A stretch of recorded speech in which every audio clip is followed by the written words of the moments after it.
Nous avons donné la parole pour, au nom de la société, la prendre et rappeler à M. Djité, nouvellement nommé gouverneur de la région de Bougouni, ses attributions contenues dans les articles 6 à 18 du décret numéro 006-67 fixant les conditions de nomination et d'attribution des chefs de circonscription administrative. Le président, je crois qu'il serait superfétatoire de rappeler à ce monsieur ses attributions, ses prérogatives qui sont contenues, comme je le disais tantôt, dans les articles 6 à 18 du décret 0067. Ce qui est important, c'est de plutôt lui rappeler, pour insister là-dessus, qu'il est nommé gouverneur à un moment crucial pour le Mali, à un moment où le Mali se retrouve à la croisée des chemins. Un moment où on se retrouve dans un Mali où tout est vindicatif. Et absolument tout est vindicatif. À un moment où rien n'est facile, surtout pour quelqu'un qui doit normalement donner le coup de pouce définitif pour une région nouvellement créée. Il n'y a rien de plus difficile. Il est facile en fait de prendre le relais des gens. Mais il est très difficile quand c'est soi-même qui compte. Quand l'on commence, quand tout commence par soi, vous avez à mettre en place les différents services qui doivent animer la région. Vous devrez mettre en place toute l'architecture gouverneurale à jamais. Et c'est sur la base du travail, du bon travail ou du mauvais travail que vous aurez à faire que les autres vont prendre leur fait. Donc c'est encore plus délicat. Plus délicat, comme je le disais, à un moment où nous sommes avec un peuple, je ne dirais pas qui a pris conscience des enjeux, mais un peuple manipulé parfois. Manipulé, mais un peuple qui a raison aussi de se faire entendre. Un peuple meurtri par la malgouvernance, monsieur le gouverneur. Oui, la malgouvernance, c'est ça la plaie réelle de ce pays. J'ai l'habitude de dire tantôt aux gens que dans ce pays, il y a deux couches sociales qui sont à la base de tous les problèmes que nous avons. Les politiques et les juges. Les premiers ont manqué d'honnêteté et les seconds de courage pour les arrêter. Les politiques, les hommes politiques dans ce pays ont de tout le temps, depuis ce qu'ils ont appelé l'avènement de la démocratie, été malhonnêtes. Ils n'ont jamais dit la vérité aux gens. Jamais. Ils manipulent à leur gré le peuple pour arriver à leur fin. Vous-même, gouverneur, vous-même, représentant de l'État, ils vous manipulent à leur gré. Et quand vous n'êtes pas content, que vous n'êtes pas d'accord avec eux, ils manipulent le peuple contre eux, contre vous. On s'est donc retrouvé dans ces problèmes-là. Il avait été dit de tout le temps que les dispositions normales, le pouvoir devrait arrêter le pouvoir. C'est là où j'ai dit que les juges manquaient de rôle.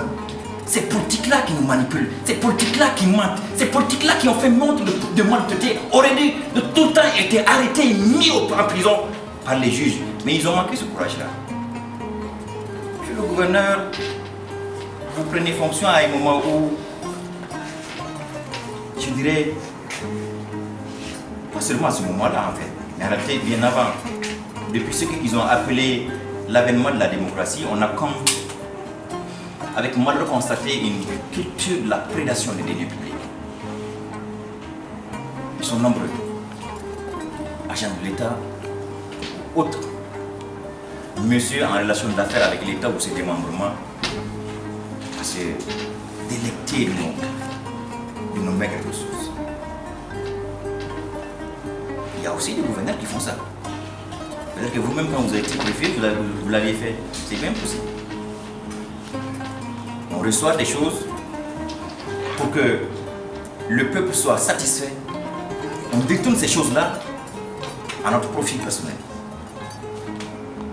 On ne fait pas correctement le pourquoi on a été investi des charges grâce auxquelles on a accès à ces ressources-là. C'est ça le Mali. Et comme je le disais, je n'ai pas eu besoin en fait de vous rappeler à vous vos attributions pour quelqu'un qui a 62 ans et qui a été préfet depuis les années 80, qui a servi sous le commandement territorial. Vous savez, vous connaissez le contour de vos attributions. Non. Ce que vous ne savez peut-être pas, ou en tout cas qu'on doit vous rappeler, c'est ce que ressent le peuple. C'est ce que ressent la société. Et c'est ça notre rôle. Monsieur le gouverneur, gouverner, dit-on, c'est anticiper, c'est prévenir. Oui, il faut savoir anticiper et prévenir pour éviter qu'il y ait des troubles. Il faut savoir anticiper et prévenir pour qu'il y ait une certaine confiance entre soi et les administrés. Mais gouverner, ça ne se fait pas par des coups de gueule ou d'irascibilité ou d'impulsivité au détriment de la culture du travail bien fait, des résultats et de l'excellence. Un gouverneur, ce n'est pas un contre-maître de château. C'est comme un chef d'équipe qui, sur le terrain ou sur la scène, participe, impulse, corrige, coordonne. C'est cela le gouverneur. Il vous faudra inspecter, contrôler, constamment, ne jamais rien négliger. Et là, il me plaît de vous rappeler qu'il y a deux services qui vous échappent, la justice et l'armée. Vous ne pourrez ni contrôler, ni inspecter, ni même tenter de donner des instructions à la justice. Nous, on ne relève pas de vous, on n'a rien à voir avec vous. Au contraire, on est là pour que, si jamais, monsieur le gouverneur, vous entraînez à la loi, que sans état d'âme, la loi, elle vous soit d'application. Et ça va se passer comme ça. Si jamais vous franchez dans l'exercice de vos fonctions de gouverneur et qu'on s'en rend compte, la loi vous sera d'application sans état d'âme. Et cela, on le fera, nous, procureurs, sans frilosité et sans passivité. Elle vous sera d'application à l'identique de tout citoyen et avec la rigueur et la fermeté qu'il faut. Non?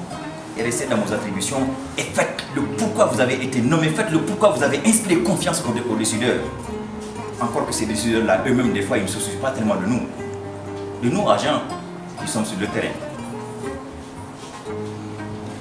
J'en veux pour preuve ce qui s'est passé hier à Nyonon. Vous avez vu ce qui s'est passé? Les pauvres agents sont envoyés chez vous pour vous servir. Quoi que vous ayez à leur reprocher, vous n'attentez pas à leur vie. Non. C'est l'enfant de quelqu'un, le mari de quelqu'un, le père à quelqu'un, le frère à quelqu'un, etc. On a tous notre frère, notre fils, notre ami, notre père qui travaille ailleurs. Quoi que l'on ait, si normalement les mécanismes de correction des failles fonctionnent correctement, on ne devrait pas arriver à là. Mais comme on est dans un pays où tout le monde fuit ses responsabilités, tout le monde dans ce pays fuit ses responsabilités, nul n'a le courage de prendre ses responsabilités. Et voilà le pourquoi la situation va de mal en pire. Celui qui doit décider n'a pas peur de décider parce qu'il s'accroche à son poste de responsabilité, comme si ce poste-là, ça lui appartient. Mais vous êtes venu trouver ce poste-là, quelqu'un d'autre l'a pas occupé avant vous et quelqu'un d'autre l'occupera après vous. Pourquoi donc avoir peur d'exercer des fonctions que vous n'atteignez pas des normes, que vous n'avez pas des normes, mais de la loi? Pourquoi? Voilà le problème. On donne, celui qui doit donner des instructions, vous vous rendez compte que des agents sont là simplement parce qu'ils doivent faire preuve de retenue. Ils ne font pas usage de leur arme à feu. Jusqu'à ce qu'on atteigne, on porte atteinte à leur vie. Ils se laissent faire. Il y a un magasin d'armement qui est là. On n'a pas le courage de dire aux gens, saisissez-vous des armes. On est obligé de nous défendre. Parce qu'en fait, on se dit, si on le fait, après ce serait des sanctions. On s'en fout des sanctions, excusez-moi le terme. Que les sanctions tombent, mais que force reste à la loi. Il est inadmissible de se laisser au jour d'aujourd'hui tuer par séance-là, par n'importe qui. C'est inadmissible. Dans un pays où, si vous êtes mort là, on va vous amener 50 sacs de riz, on va envoyer des députés vous voir, ils vont consoler votre femme, votre mère, votre père, et une semaine plus tard, on vous a oublié. C'est ça en fait. On vous a oublié, les gens vont passer à autre chose. Et peut-être même qu'au moment, à l'instant T où on est en train de vous lécher à mort, d'autres sont en train de s'accaparer des dîners publics. D'autres qui ne sont pas plus maliens que vous. Ils sont en train de s'emparer de ce qui ne leur appartient pas. Pourquoi donc perdre la vie ainsi? Pourquoi? Sans se défendre. L'État ne nous protège pas en réalité, nous les agents de l'État. Non.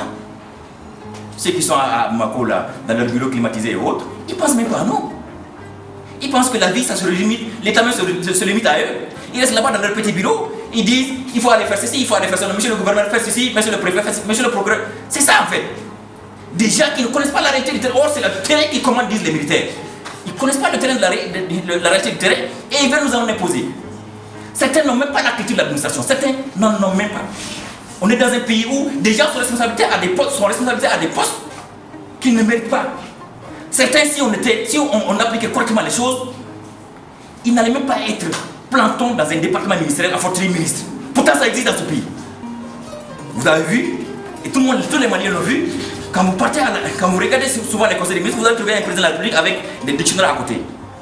Ça veut dire que ceux qui sont en face de lui sont des gens qui ne peuvent pas, pour certains, aligner 2 ou 3 phrases simples sans commettre des fautes grammaticales ou orthographiques. Et il est obligé de prendre le dictionnaire pour les corriger. C'est ça. Et lui, il se plaît à administrer des gens comme ça, à travailler avec des gens du genre. C'est ça le Mali. Il est temps que les gens sortent de cette chose que l'on appelle l'obligation de réserve. Non, il est temps que les agents de l'État eux-mêmes parlent pour eux-mêmes et pour le pays. Monsieur le gouverneur, je crois que l'essentiel de ce que nous ressentons, nous, agents de l'État, de ce que le peuple peut ressentir de ses gouvernants, a été grièvement ramassé.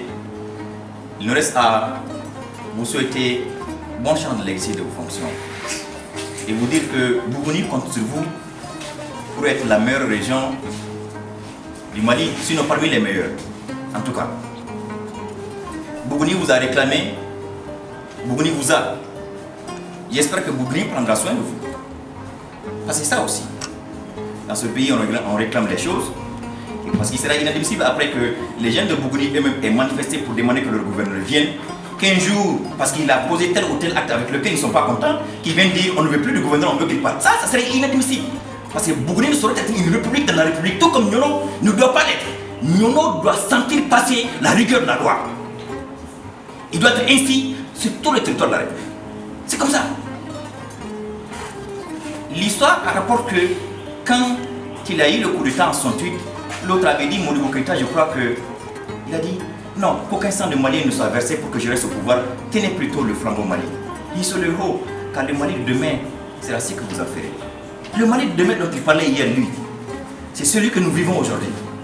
Ceux-là qui ont eu transmission de ce flambeau-là, ce sont ceux que nous appelons, ou bien ceux qui se font appeler les leaders du mouvement démocratique. Ils ont tous dans les 70 ans aujourd'hui. Tu vois, nous de quoi? C'est eux.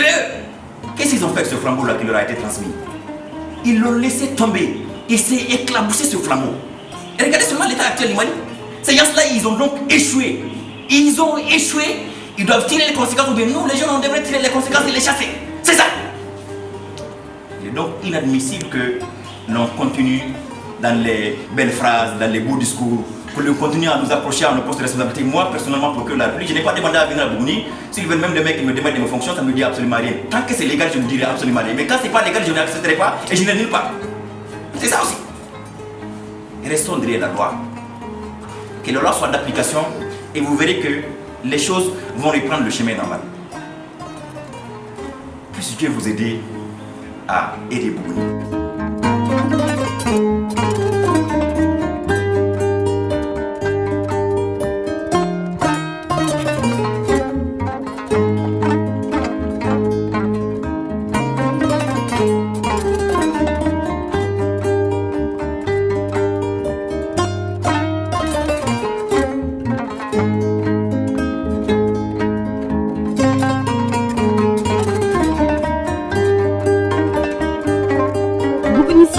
La case qui s'émerge.